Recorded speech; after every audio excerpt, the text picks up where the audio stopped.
Okay, let's go ahead and take roll call Mr. Hilsinger, here. Mr. Sneed, Here. Mr. Ballard, Here. Mr. Elliott, Here. Mr. Taylor. Here.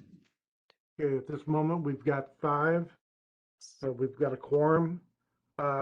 We have meeting minutes from February 28th. Need a motion to accept. Motion to accept. Second motion. Discussion. Seeing none, all those in favor? Aye. Aye. Ayes have it, 5-0. We don't have a status sheet, no committee reports. So we'll go to the first new business item, which is PC 03-22, Adam and Michelle Droege. Good evening. As you recall, PC 03-22, Adam and Michelle Droege is a request for a change in zoning from C2 to R6 for a 0.26 acre tract on the southeast side of South Broadway Street, approximately 85 feet northeast of Mann Street and on the north side of Mann Street. As you recall, this site is in South County, and there you can see it on the aerial outlined in red. From this aerial, you can see some of the surrounding residential development and the early childhood center across South Broadway from the petition site. Here's the preliminary site development plan presented at public hearing. There is a 2-family dwelling and a smaller commercial building on the site. Vehicle access to the site is limited to a gravel driveway in the rear of the property accessed via Mann Street. The petitioner indicated that they would pave the driveway. The Go ahead. The department recommends approval of this request. R6 Residence District zoning has been established along South Broadway adjacent to the petition site. The general area is developed with single-family residences and an early childhood center across the street. And as the petitioner is not requesting a special procedure, there are no conditions of development, and site and access issues will be addressed during the site plan review process. So at this time, I'd like to call for a motion. Okay, this time we need a motion of some kind. Anyone? I'd make a motion for approval. Second motion.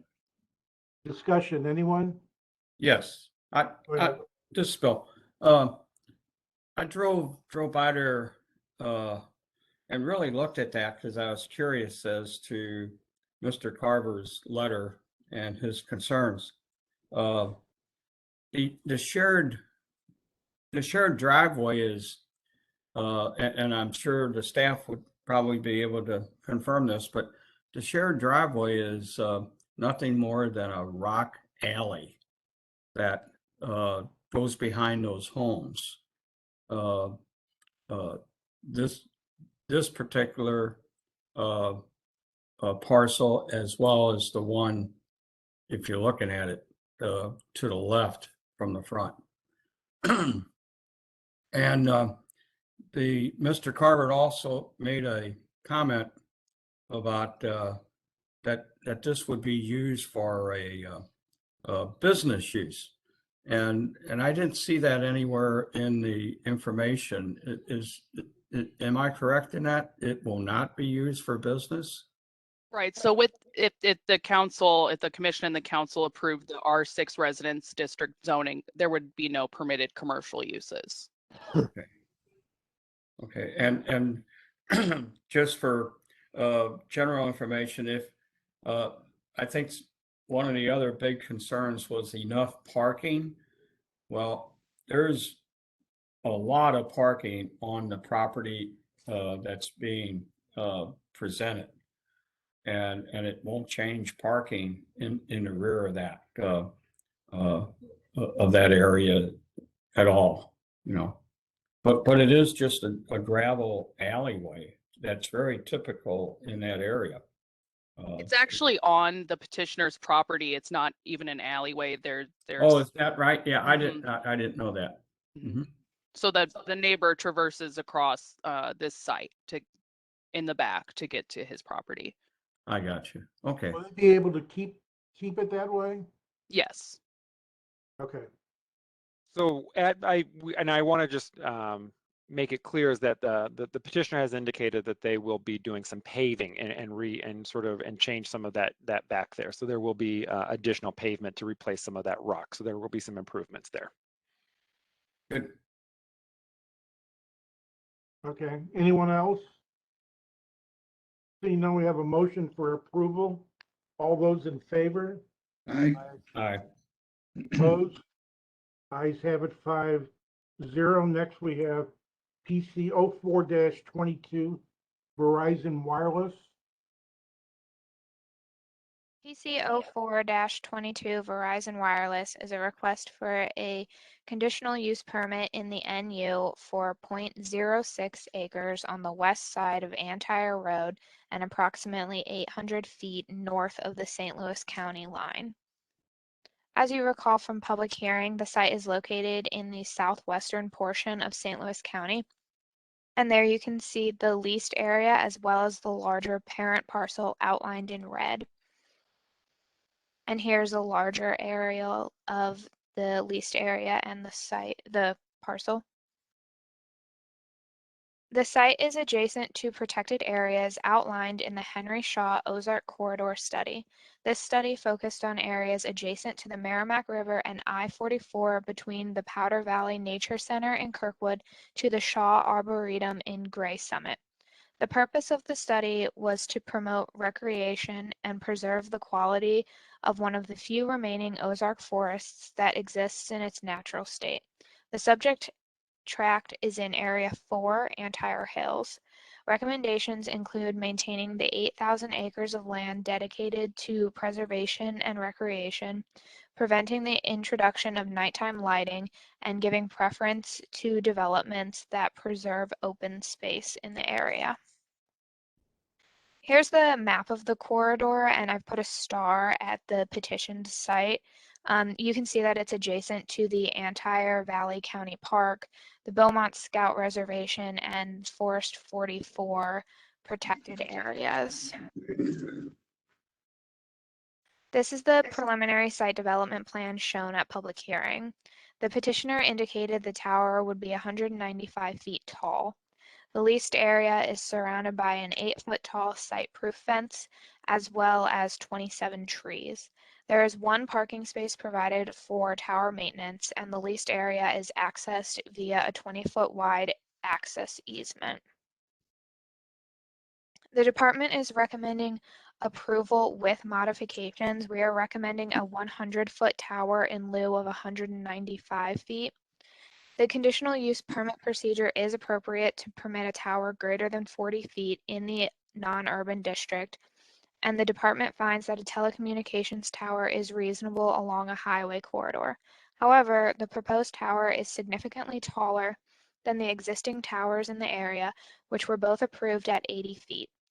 The department finds that a tower this tall would have a negative visual impact on the scenic corridor and conflict with the Henry Shaw Ozark Corridor study recommendation to preserve open space.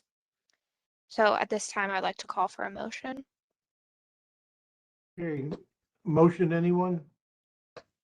You make a motion. Approval. Do we have a second? I'll second it. Discussion, anyone? Yes. I have a question, Wayne. Yeah, Bill. go ahead. You know, in the past, we tried to do some things and then we got overridden by is it the state? I think it was. It took a lot of our control. So how much control do we have now? Have they relinquished any or? So, I mean, I think that's really pertinent to this conversation is that, and in the staff report, we do line out or lay out a little bit about the Missouri Telecommunications Act that sort of really gives a lot of deference to telecommunications towers or telecommunications companies and the siting of telecommunications towers. However, it still gives local jurisdictions some ability to review through the conditional use permit process to make sure that it does meet the general welfare or provide provide for the general welfare of residents. So it is our interpretation that it would be within the commission's purview. If it did decide to make this recommendation of 100 feet in lieu of 195 feet, we find that that is within the purview of the Planning Commission to act in that regard. However, I suppose if the telecommunications towers companies had a different view of the power of the Planning Commission, they ultimately have remedies for themselves well beyond tonight. But we find that that it is within you have a strong case if this was the desire of the commission to accept 100 feet in lieu of 195 feet for why this conditional use permit should be granted, but with some modifications. So are you saying that they cannot go around us and get that approved?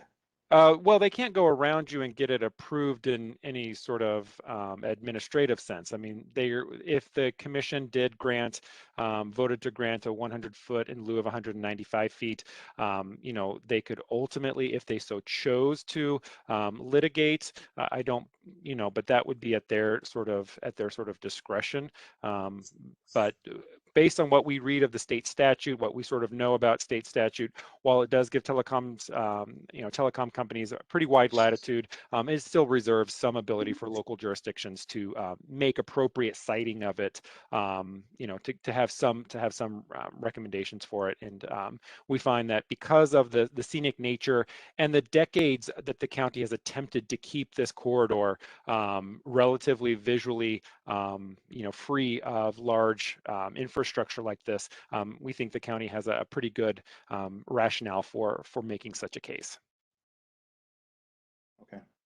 I personally don't see the need for that tower myself, and I live not that far from it.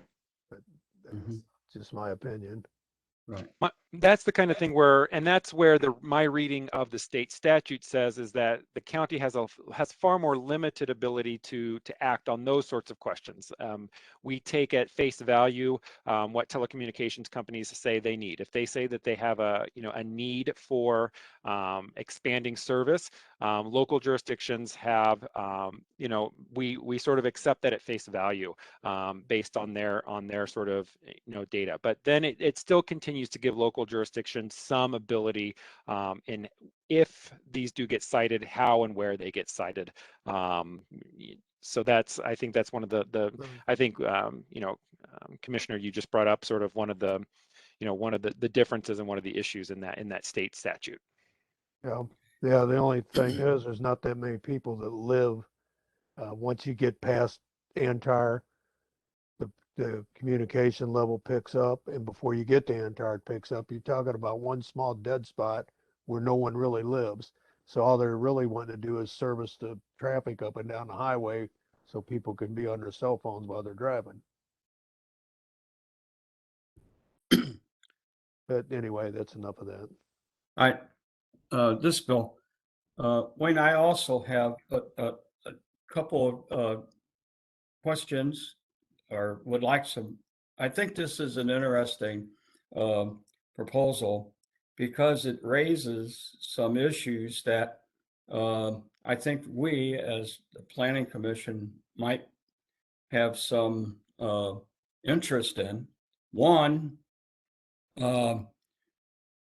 Jacob, does your staff have any studies that address the two, I think, major issues raised in the letters that were sent to us? One, the health and safety issues related to living close to a cell tower. I think not only for this proposal, for future ones, there was a lot of concern and statements made that I don't know that we have enough information to approve this until we at least get that information on health and safety. So in terms of my understanding of not only state statute, but I think this also then ties in a little bit to the 1996 Federal Telecommunications Act, is that local jurisdictions are really, We aren't tasked with reviewing those types of questions in terms of are cell phone towers, and I think the root of your question, Commissioner Sneed, is do telecommunications towers have a negative health outcome on individuals who live near them? My own personal reading of the issue is that there's a little bit to say. There's a lot. Well, actually, there's a lot of, I think, of literature out there on both sides of the question. However, my reading of both the sort of 1996 telecommunications statute and as well as the state statute is that it takes away from local governments, not just St. Louis County, but from all local governments. It really pulls away those questions, and we are not really. My interpretation of it is that local governments cannot make their determination about whether to permit or not permit a telecommunications towers based on those concerns. Rightly or wrongly, that's my interpretation of what the statutes say. But we have, I'll take it to the next level of concern that I would have with that. We as a commission, as individuals on that panel, we approve something, and it's determined that there's a significant health and safety issue with cell towers. We have made a decision without that information, and I would be concerned in doing that. So my question is, there has to be studies with that, and has the staff ever looked at that and to confirm that it has to be so far away? Because the only thing we used to talk about was that the tower had to be further away than the height of it. Right. There's basically it's kind of like a fall radius. Correct. So there are probably at this point in St. Louis County alone hundreds, if not thousands, of examples of telecommunications towers and telecommunications arrays of various sizes, not just towers, but arrays of various sizes, in close proximity to residential areas. The department has,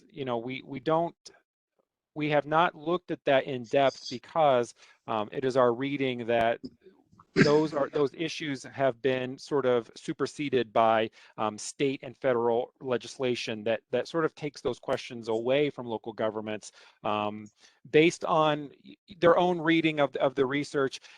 There's plenty of research out there, I think, that says living next to a telecommunications tower is perfectly safe, depending on various factors.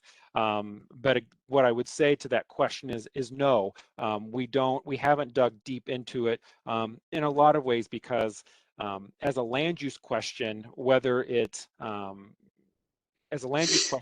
we look at it as we don't have that, we're not vested with that authority to make our recommendations based on those concerns. Kind of like an attorney saying something in court and then the judge saying, "Oh, disregard it, you heard that." Yeah. Yeah. Okay. The second one was the effect of cell towers. There should be, I'm sure, data out there.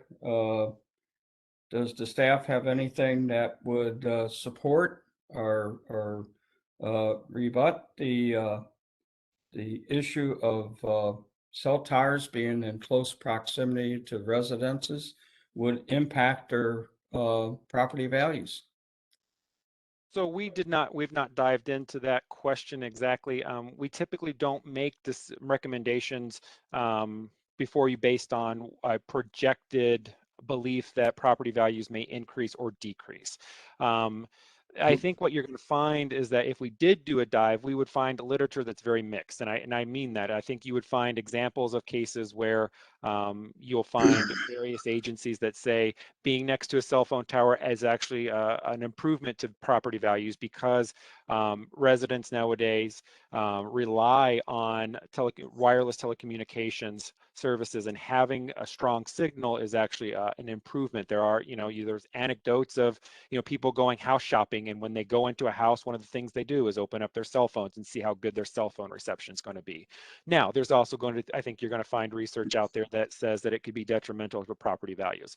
All that being said, traditionally we have not made recommendations to the commission based on perceptions of what we think may happen to property values in the future.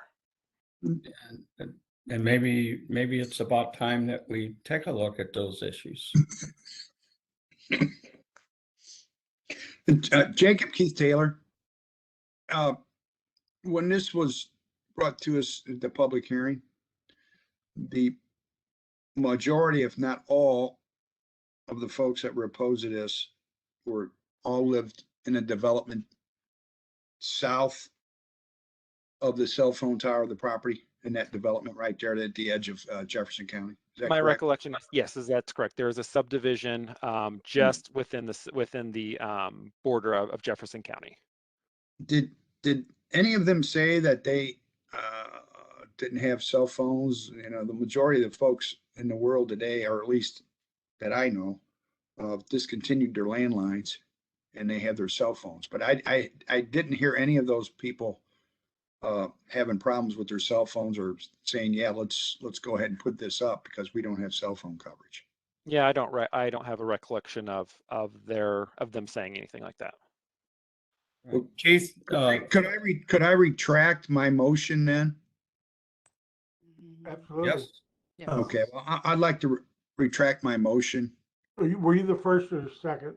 I think I was the first. I think he was the first and Mr. Sneed is the second. and I would retract my second. Okay, the floor is open then. Just Okay. as a note, Mr. Lawler has joined the meeting. Well, could we find out where the void is? Is it the people just driving down the road that are losing their cell phone coverage, like Gary said, or is it folks from around there? And you know, the health, the reasons, I understand that too, but I think when you recommended going to 100 foot rather than 195, there's nobody that lives around there within probably 500 feet, if I had to guess. If not No, I less. mean, this site is at least 800 feet away from the county line. Yeah. So at public hearing, and maybe we have I'm trying to find PDF of the, it. I'm looking back for that exhibit. So I believe at public hearing that they Right, did provide an exhibit for, based on their data of where they're showing that there is a void in service, and it really is along I-44, is what I believe the map is showing. And they are, and Mel should have a PDF of it, and so she can share her screen and bring it up. Yes, just one second. And my reading of the state statute is that basically when a telecommunications company determines that they have these sorts of needs, the state has stripped away local jurisdictions a lot of its ability to sort of second guess that. For good or ill, but that's not the question that that we're analyzing for you this afternoon. It is the question about does this meet the conditions for a conditional use permit?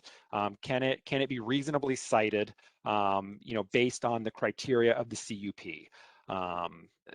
The other questions are, my reading of it is that local governments are not provided that sort of ability to make these questions part of their rationale for recommending approval or denial. Is this up? Yeah, I can see it, Mel. Yeah. Okay, so this first, what's shown right now is the existing coverage, and it's sort of opposite of what you think. Red is where there is a lot of coverage, and then the lighter is where there isn't. So this icon here is the proposed tower location. Mhm. And now I'm going to scroll to the proposal, so you can see the red and the orange that result as a part of And this proposal. And that's with an assumption of the tower being 195 Correct. feet. And what I will say is that this department did reach out to the petitioner asking for them to recreate these maps showing at what a 100-foot tower would do. However, they never responded. As such, we made a recommendation based on our on our criteria for how it would meet the requirements of a conditional use permit. But yes, this is I think somewhat responsive to the request or the question of what's the improvement that this tower could provide. Well, Jacob, if we approved it at 100 feet, would they turn around and say, no, we have to have 195 feet and go to the state, and all of a sudden, shazam, it's 195 feet? I don't think it's not quite that simple. They would really have to sort of exhaust their remedies at the sort of local level, which is, through the conditional use permit process. They'd have to sort of exhaust their remedies there. At which point, and this is, I'm conjecturing just, is that really they're looking at, really trying to file to sort of litigate that change. So it's not, I don't think it's not quite as simple as just, we didn't get it at the local level, because permitting and construction are really controlled by your local jurisdictions. So there's no just permit for them at the state level to get the building permits they need. They really need this conditional use permit to sort of construct. So if they did not accept a 100-foot tower in a world in which that was what was ultimately granted, they would have to exhaust other remedies, which could take them, however much time. Right. Jacob, this is Bill. One of the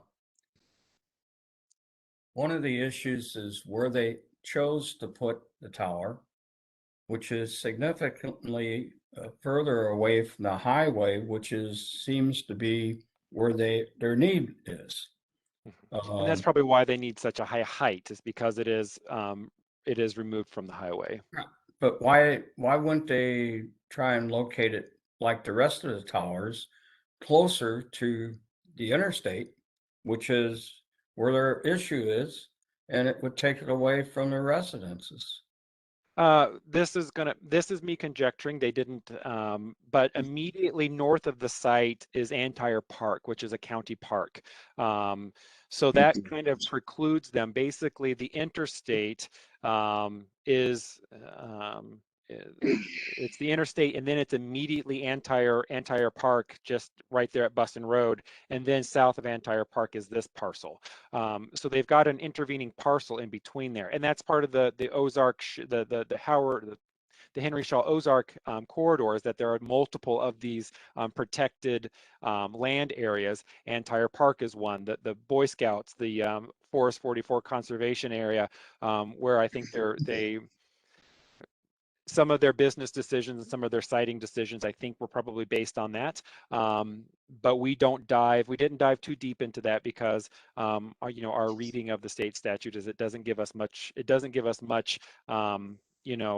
wiggle room to sort of question them about where they end up siting their towers. And that St. Louis County owns land there. St. Louis County owns land right there.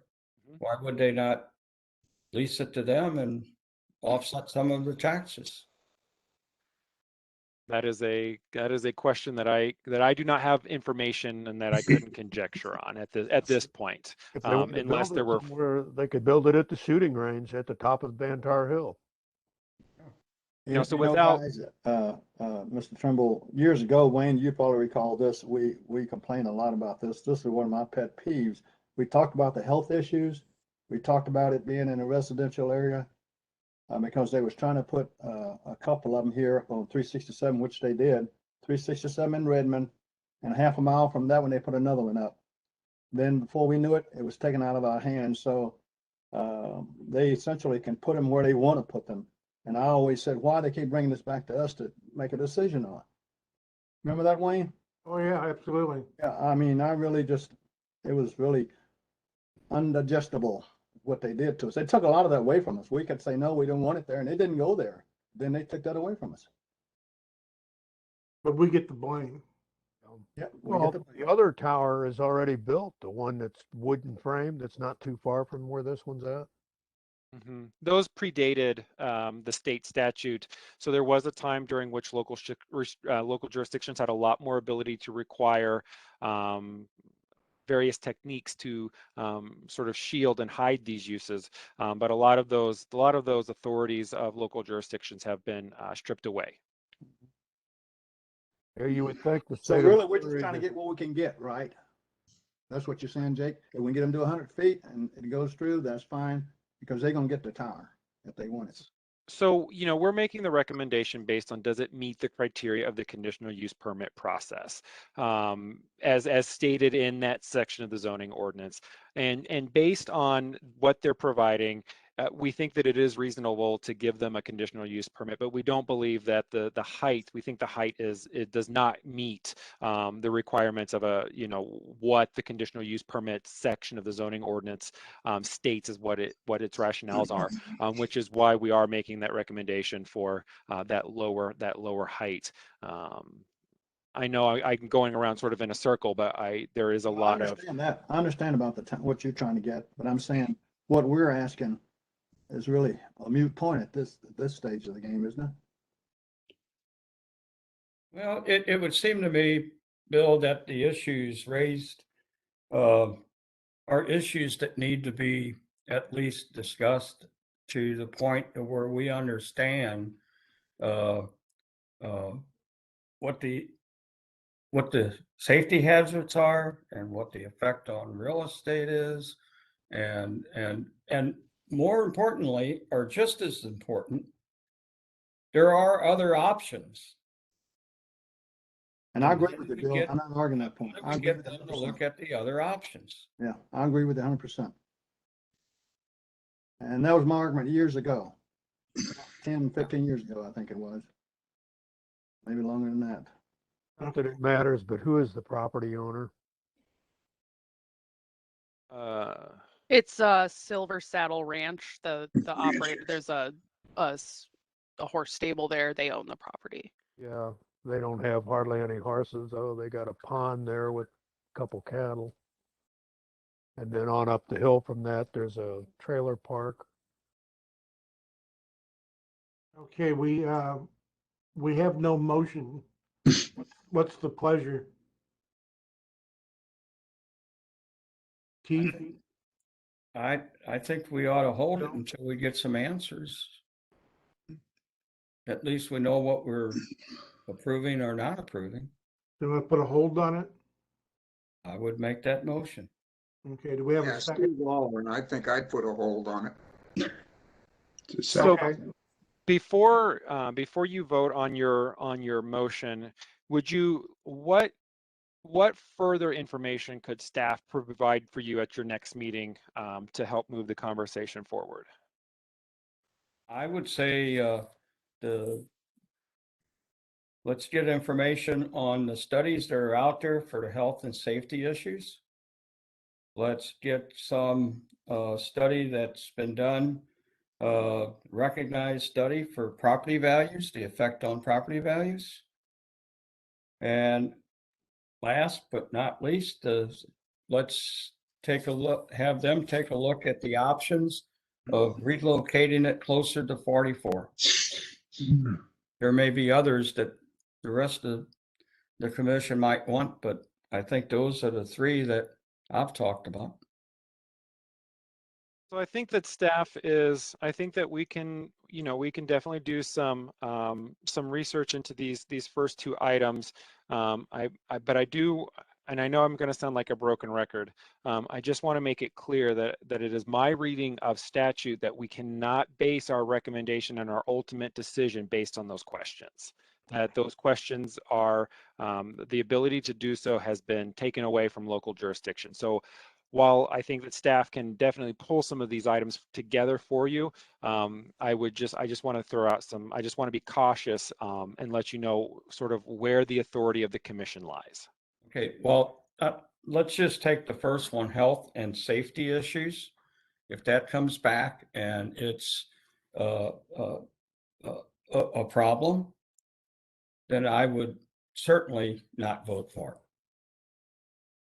Because I would have a concern doing that. And so yeah, at least I'd have the information to make that judgment. Yeah, I have Some to of these agree. items under the law, from what I remember, is there's certain things they don't even have to answer if they choose not to. Right. That is correct. That's That's that's my reading of it, that there are some of these questions that we could pose to them, such as, have you looked at other sites? They're not even necessarily required to answer. They can answer in a perfunctory sort of, we have looked, but we are not legally required to provide this additional information. And that's just, I want to tell you up front what Okay. they can if they so choose to tell us. But I just want to throw some caution out there as to what information we may be able to dig up for you. Okay, and the last comment I'll make on it is that if they came back with the health and safety issues being a negative to this thing, then I would expect St. Louis County Legal to look at that and help advise us whether or not we're doing the right thing for the public. Bill, if that's the case, if there's a health issue, there's a lot of those things in the schoolyards on top of buildings. And Yeah. maybe it's the That was first the time problem. somebody's really taken a look at it. And So, that's one of the problems I had when we asked that question years Yeah. ago. All those kids in those schools, and it's in South and North County, all over the place. right. Okay, we have a Find out motion. who does have the say over it. Let's find out, do the residents, somebody's got to answer for it, whether it's the state legislature or everybody can't keep passing the buck. No, right. I'll let the county council go ahead and push it through if they choose to do so. Well, Mr. Chairman, I think the reason why Jacob threw the 100-foot out there, hopefully that they would accept that and they wouldn't go and go back to the state or go with a lawsuit to the county and then come back right back in there and put the 190-foot tower in there. But that's Well, at this comment. point, we got a hold, so Yes. you want to proceed with that? Yes. Yeah. Okay. Anyone else, anything to add? Seeing no one, all those in favor of the hold? Aye. Aye. Aye. Opposed? Ayes have it, 6-0. And we'll go on to PC 05-22, Melville School District R9. Good evening. This is PC 0522 Melville School District R9, which is a request for an amended C8 on a 4.03 acre tract located on the southeast side of Lee May Ferry Road, approximately 547 feet east of Will Avenue. As you can see from the county context map, this parcel is in South County, north of Interstate 255. And the aerial shows the parcel outlined in red. You can see the single-family residences to the south, as well as Melville High School campus to the west.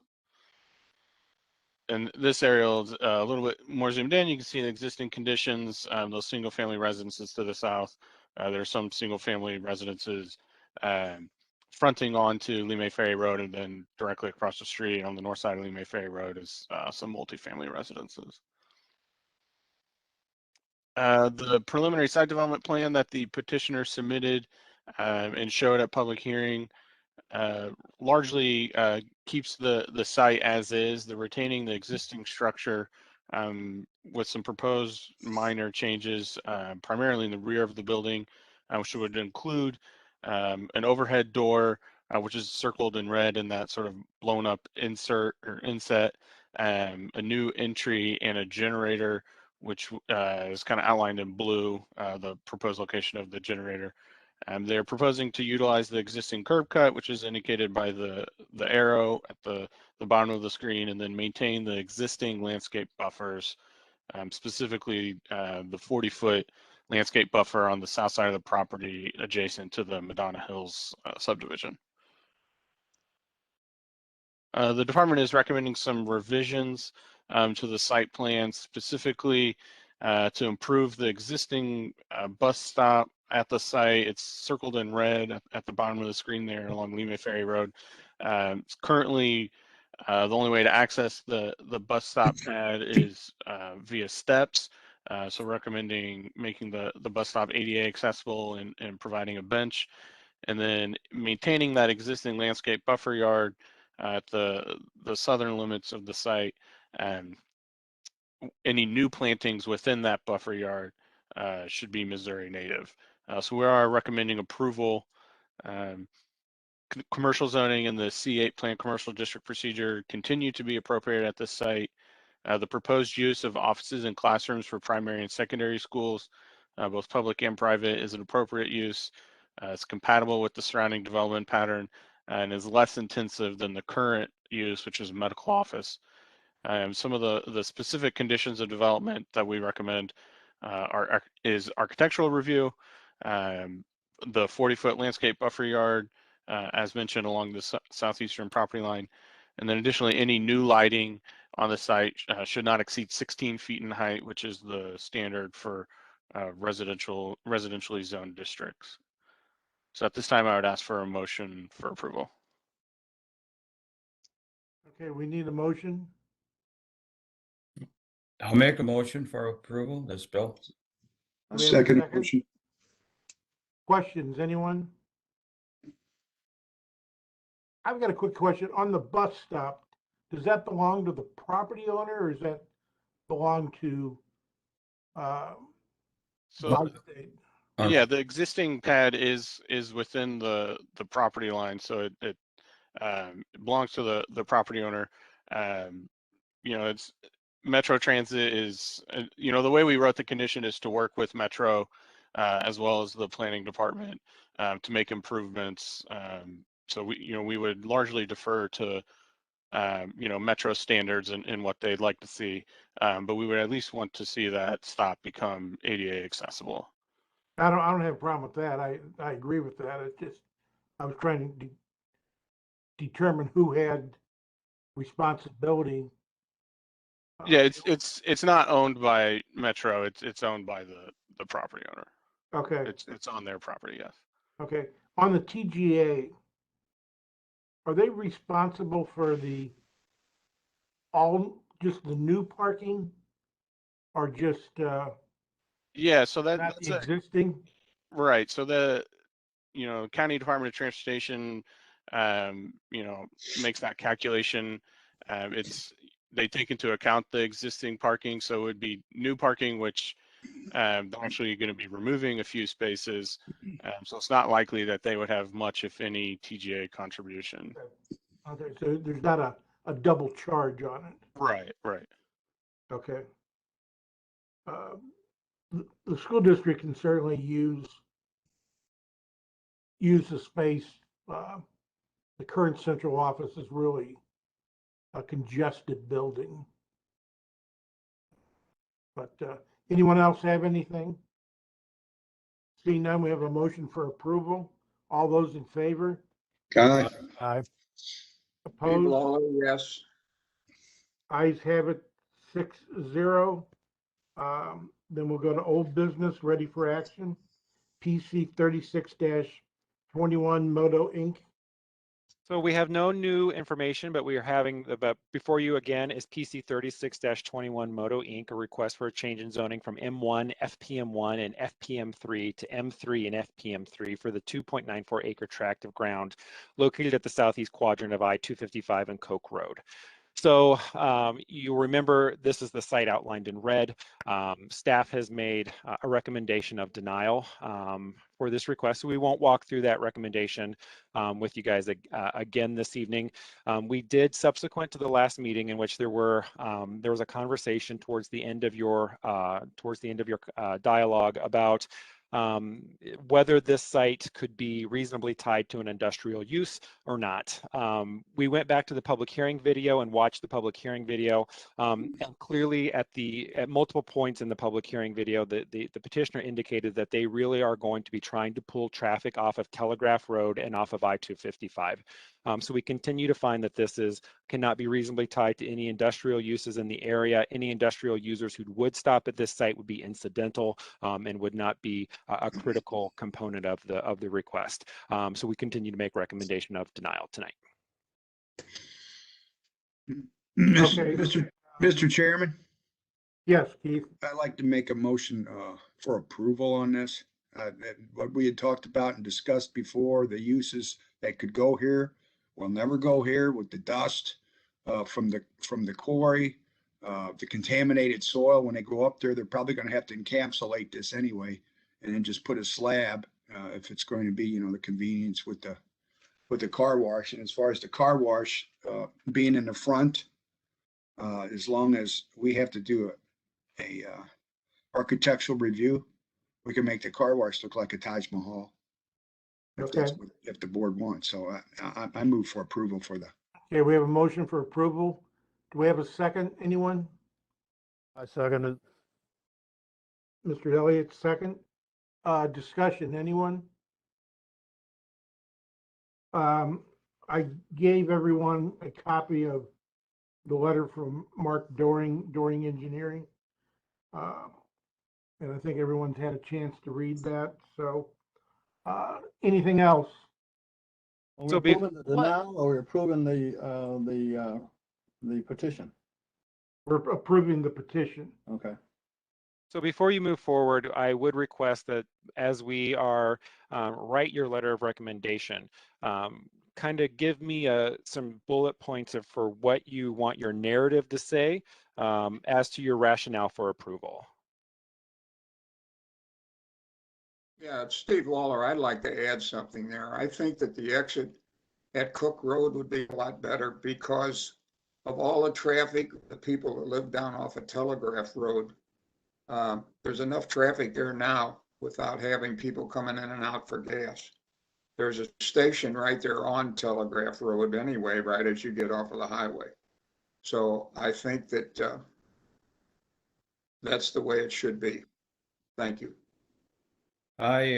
This is Nate. I'll add my thought on it, and that would be that it would develop something that's been sitting there since I was a kid chasing squirrels down there, and it currently is a desolate location. There's no activity down there that no one wants. I can't imagine the residents who are 1,500 feet away would even want that down there. They would want some activity. And I think that the proposal that they made is a good proposal. It's well thought out. If I Anyone else have could anything to add? ask, the letter from the petitioner, is that this January 26th letter, or I just want to make sure we have a copy for the file, and I'm not sure I what letter. can take up a copy of that, Okay, and that's dated March 8th. okay. Thank you.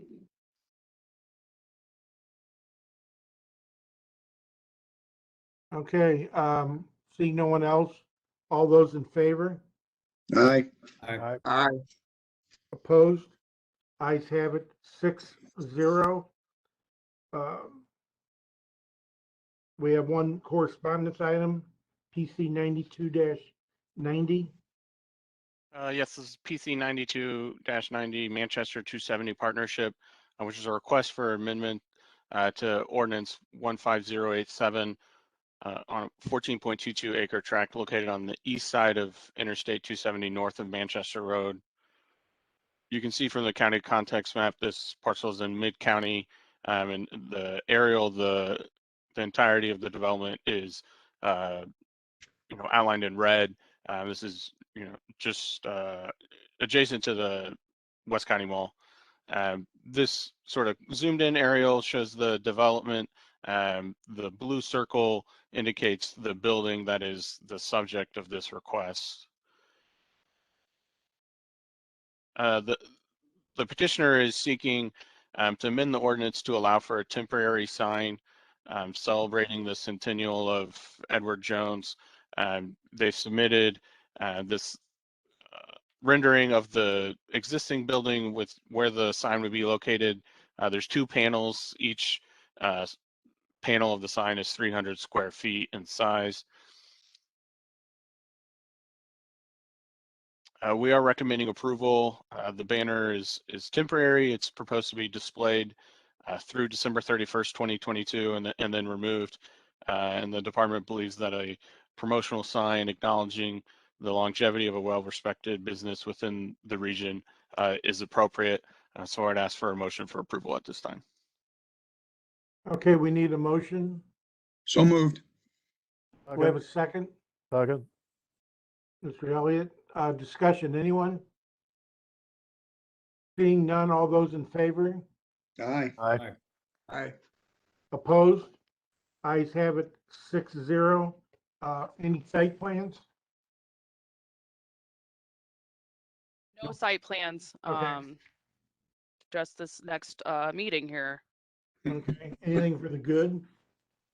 I have, Not from me. Okay, Wayne, yeah, I'd like to present just a thought to the commission and that about the next meeting. It's the information that we received today is pretty lengthy. And I think that you all probably put a lot of work into that. And I certainly appreciate it. And I think others would also. I just think it's premature to have a meeting on that at this you're talking time. about the bylaws.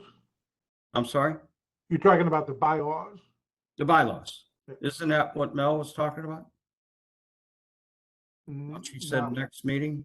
Sorry, I went the public hearing at 7 p.m. Oh, okay. Well, while we're still in executive, I'd like to talk about the next meeting on the 21st. I'm sorry. That I thought that's what you had referenced. That's where my mind was. I'm sorry. But I would like to suggest that we consider maybe giving everyone a little extra time to kind of digest all that. In fact, if the commission would consider maybe breaking out a very small work group that everyone could send maybe comments back to us or to whoever is on that work group, and we could kind of massage it that way first before we all end up in a very lengthy meeting. Like to get the input from the commissioners about that. Okay, comments, anyone? I think that's a good way to go. Maybe put it out for another 2 weeks, if possible. No longer. We have a meeting on what, the 28th? That's Mel? correct. We have an executive meeting and a public hearing on the 28th. Okay.